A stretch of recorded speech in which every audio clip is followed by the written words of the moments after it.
Merhaba, Alfa Yayınlarından Antik Yunan kitabını okuyorum ve bilmiyorum son dönemlerde olan bir şey mi, fakat bu yayın evinin özellikle bu DK yayınlarını çevirdiği kitaplarında çok fazla yazım hatası var. Hatta size şöyle göstereyim.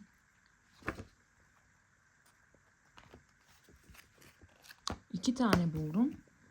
İlki mesela şurada paragraf şak diye bitiyor. Tekrar başka bir paragraf başlıyor. İlki buydu. İkincisi de yine eğer şurada bakarsanız şu son cümle. Burada da yine bir yazım hatası var. Ben bunu daha önce Alfa Yayınlarına çekip göndermiştim, fakat fark etmediler ya da bilmiyorum, herhangi bir geri dönüş yapmadılar bana. Siz de eğer bu DK kitap serisinden Antik Yunan'ı alıyorsanız bu tarz yazım hatalarının olduğunu bilerek alın. Bu şekilde.